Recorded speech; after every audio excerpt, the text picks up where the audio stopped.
Thank you very much for giving me the opportunity to speak. Just quickly to frame the context of what I'm going to say is that, as was mentioned, I have recently moved from the private sector and joined UNOPS. So what I'm actually going to cover is some of the issues that were talked about in the private sector, but also some of the issues that I've come to realize now sitting on the other side of the fence, so to speak, in working for UNOPS. And what I wanted to run through is just highlight some of the challenges and the issues I think that we need to be aware of in this relationship between the private and the public sector. And I've heard a lot said about getting to know each other better, and I think understanding each other. And I think I'll summarize my speech by saying at the beginning, I think all through this, I think it's about the relationship between private and public sector and getting to know each other and getting to understand the constraints, the opportunities, and the way we work. Some of the issues that have come out of the discussions we've had when I was still in the private sector were, and probably the same criticism leveled at the private sector the other way, was that humanitarian agencies typically tend to be uncoordinated. There's sort of no common platform for engagement, and it's very difficult to actually find sort of an entry point, I think, for private sector with some of the humanitarian agencies. What we also found was that typically there were demands from humanitarian agencies for individual people, for requests for an expert to solve a problem. And one of the things that the private sector is exceptionally good at is actually solving problems. We have in the private sector many clients who come to private sector organizations saying, can you build us the tallest building in the world? Can you develop the fastest train in the world? Can you develop the deepest mine in the world? Private sector can solve those problems. So one of the appeals we had from private sector was, come with the problem, not with the worked out solution.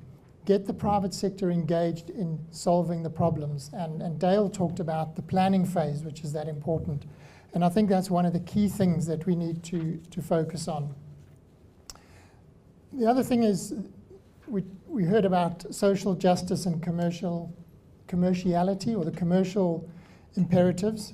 And I think there has to be a recognition that private sector is commercial. Consultancies do attract high-level experts that have to be paid.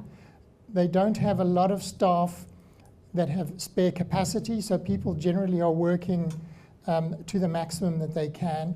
They also need a reasonable return on investment. So when they invest in people, the company needs a return on investment. So what the appeal was that these projects should form a sustainable, integral part of the company's projects, that they're not just seen as kind of special cases, but that there's a continuum of work. And I think we've heard this comment before, that there's a surge that happens after a disaster, and then what happens after that. And I think it's no good for companies to scale up and then suddenly lose all that knowledge and skills and expertise, and that dribbles away. So I think that has to be addressed. The other part of this, of course, is commercial contractual liabilities that exist in the private sector.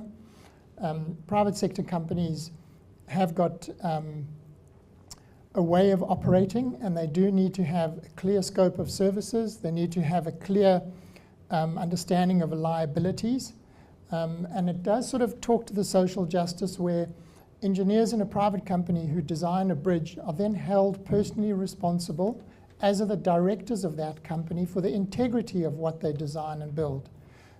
They can insure, but often these things can end up in court and people are held personally responsible for them. So that has to be borne in mind when engaging with the private sector. The other thing, I mentioned this briefly, but the deployment of staff can't disrupt operations. It is sometimes very difficult, and it relates to this point of seeking individuals out of organizations. Companies find it very difficult to just suddenly produce an individual overnight who can disrupt a whole project team to go and support. Whereas if there is a forum and a process of actually engaging with the private sector, they can possibly mitigate that to an extent by seeking individuals across the company to provide those services. The other part of this is that humanitarian agencies often have limited experience in partnering with the private sector. Hopefully that's starting to change. But I think what tends to happen is we wait for the disaster to happen, and then suddenly there's this flurry of activity. And I've heard the analogy used that it's a bit like dating. That you first get to know somebody and you engage with them and you talk to them, and then you go on a dinner date, and then you go to the movies, and then things progress. Why wait for the big disaster, something major to happen, and then suddenly you expect it to work together? I think is one of the key messages. The other thing is we talked about this, the liabilities that are associated with private sector companies.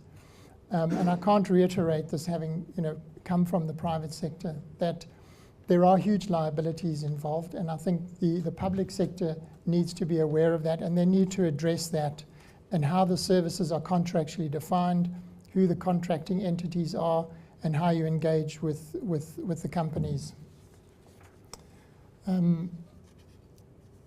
There is, at the moment, a tendency to use roster and sort of volunteer-led type approaches. And once again, this approach tends to focus very much on individuals and pulling individuals out of companies, rather than harnessing across the broad spectrum of skills that exist within companies. And it comes back to the point I made initially about going to the private sector with the problem, letting the private sector source the kinds of people that you need. And of course, private sector people need to be actively managed. Yes, the private sector is good and the private sector can move quickly, but having worked in the private sector, I know that private sector needs a good client. They need somebody to actively manage them in these engagements. And I think that's where the public sector sometimes doesn't quite understand how the private sector works. That they do need guidance, they do seek advice from the client as to how they're going to do things. And I think that's part of the relationship that definitely needs to be developed. The other thing is private sector staff also need to be trained in working in humanitarian spaces, which is something they're not always familiar with. There is also the issue of, I mentioned liabilities, that company directors actually hold personal liability for the safety of their staff. And we heard about social justice, and I think this comes down to one of those elements where if a private sector company sends a staff member into an area where they could potentially be harmed and hopefully never, but potentially killed, company directors can actually be held personally liable for that. So they have to be very conscious of where their staff are going and the kinds of work they're being engaged in. So if there are going to be issues of secondments, putting people into humanitarian organizations, these are the kinds of things that need to be addressed.